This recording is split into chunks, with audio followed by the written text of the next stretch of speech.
So I want to really keep squinting, and certainly on stuff like the brow here, you can see how if you really squint, it almost blends off into the tone, the flesh above it, and then almost darkens into the eye socket, turning away from our light source underneath. So I still want to be working as much as I can with little straights rather than trying to curve what I'm seeing. What tends to happen is when you try and curve what you're seeing is you overcurve it. I just have to double check where I place the eye, realise it's just coming a little bit too far. What I can also see is the highlight on the bridge of the nose is a little bit too tucked into the eye socket here, and it's probably a little bit sharp, so it gives me the opportunity to just push it over a little bit and sort of build up towards that highlight. Again, if in doubt, go back and re-hit those darks. So I think getting this angle here is going to be so important for me, and it's been one which has been fairly elusive so far. Taking vertical plumb line from the inside corner of the brow, and doing the same the outside of the nostril here to really sort of hone in on where the nose is situated. And again, it's something, certainly for the nose, which is so important to squint. The squinting is going to help me get those tonal shifts on the underside of the nose as it starts to turn away from our light source. So I can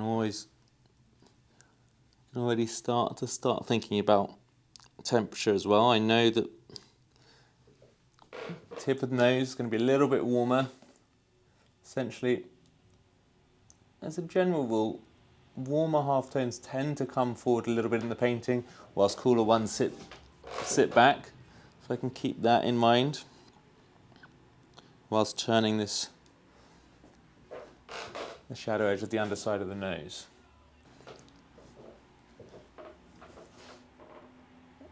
I'm going to very slightly exaggerate some of the shifts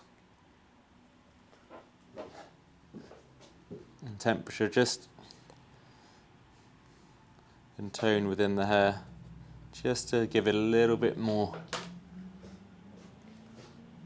variety coming up and down the contour. Because what I want to do is try and avoid too much of a sharp hairline coming round.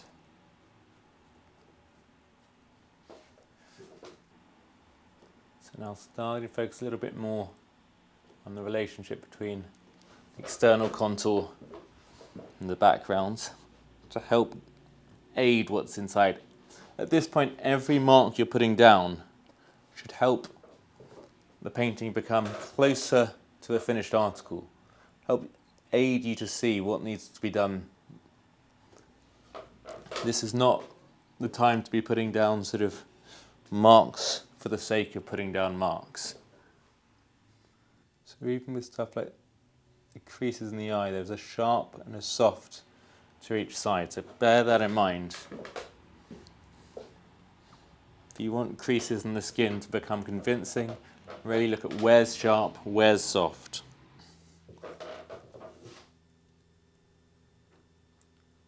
To make sure I don't go too bright with the lights on the right hand side.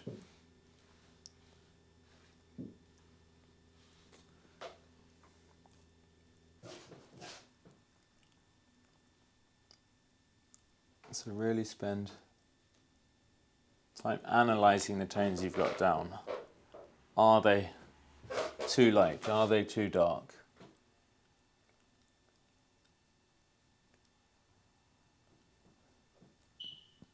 Are they working in the way you want them to?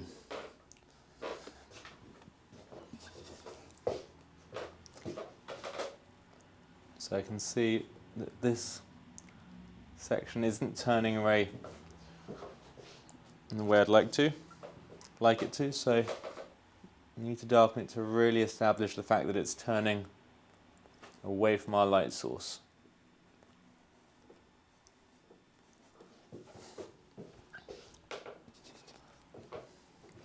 I'm trying not to be too caught up with stuff like the stubble at this point. I'm focusing more on form than stuff like local colouring. Again, even at this point, I'm trying to work with big, simple strokes as much as I can. Obviously, as I'm getting into these sort of areas, that becomes harder, but essentially, you want to be almost as efficiently lazy as you can be when painting. There's no point doing extra work for no reward. And often you end up sort of slightly doing it at your own detriment, and I kind of see it as like pebble dashing a stately home. It's not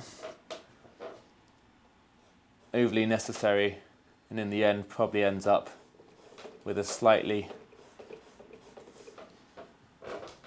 uglier or less successful final image than what you once had. So it's about spending more time just being really analytical on what you want to put down, what you're trying to achieve with your brush strokes. It's so important on something like a grisaille to make sure that you don't lose your value range too much. Because obviously the more we work into it, the more there's a chance of sort of dirtying or sullying your lightest light or lightening your darkest dark. So it's always good to go back and re-establish them every now and again, just to make sure that everything's still working within that sort of tonal realm which you've established. So in the last 20 minutes of this session, what I'm going to be doing is preparing the canvas to let it dry a little bit overnight, and so I can come back to it tomorrow and see where we can sort of push it and finish it off. And to do that, a lot of it is making sure that I'm happy with the edges. If I'm not, I want to soften them. And a lot of that, I think, is a psychological reasoning as much as the technical reasoning, where if I leave a sharp edge in oil and it dries, it's very difficult to then move or soften it without having to paint opaquely over the top. And certainly using these paints, which are slightly more thinner, a little bit more translucent, that can become a real mission to do. So unless we're really happy with the edge, it's probably within our interests just to soften it up a little bit. But also, psychologically, if we have a very sharp defined line on the painting, we are less inclined to want to change it, because we think, that's a very definitive line, that must be correct. But if it's soft, if it's very soft, even if it's slightly over softened, you feel the desire and need to almost work more into it, whether it's needed or not in many cases. What's also going to be the benefit is it's going to allow this painting to dry a little bit, which is going to make painting on top of it that much easier, because it's going to hold the paint a lot more. Whilst at the moment it's a little bit oily, we're getting a little bit of a sort of slip when it comes to putting down new bits of information. So for me, the thing which is jumping out is overly sharp. It's the base of the nose at the moment. And I know it can also get a little bit more angled, so I can sort of soften it towards a final goal. Whilst you're softening, you're not just arbitrarily softening, you're softening towards your end piece, your goal. But ultimately, if you're working on a painting for more than one session, is the first session is so much just about establishing the key shapes, the key tonal relationships.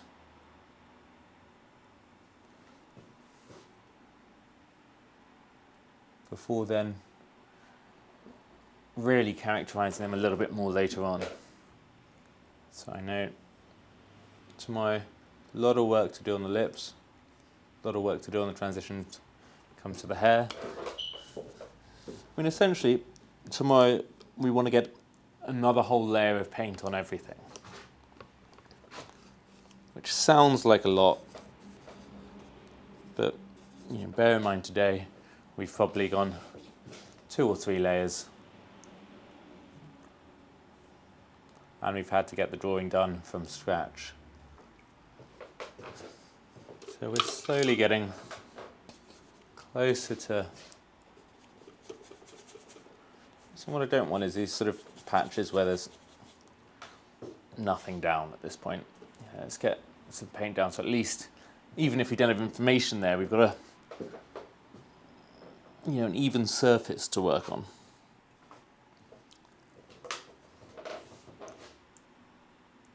Because for me, I find it so much easier to work up a surface once there's a certain amount of paint on there.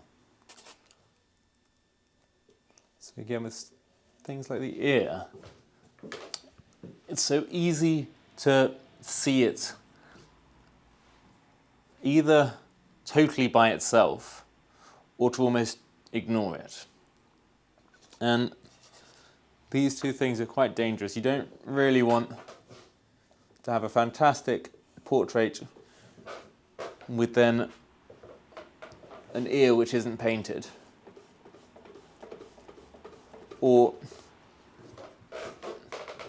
a portrait with an ear with glistening highlights that overpower everything else on the head because it's been viewed individually.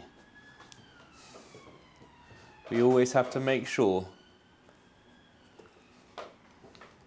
that every feature we paint and we draw works in relation to the whole.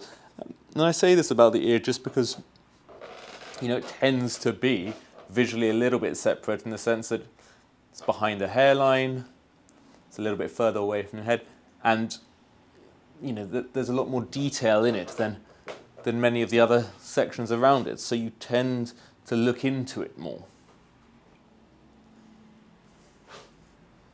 So whilst it's also bulking out the contour a little bit, we also see widths in relation to heights. So if I've gone a little bit long, that could also emphasize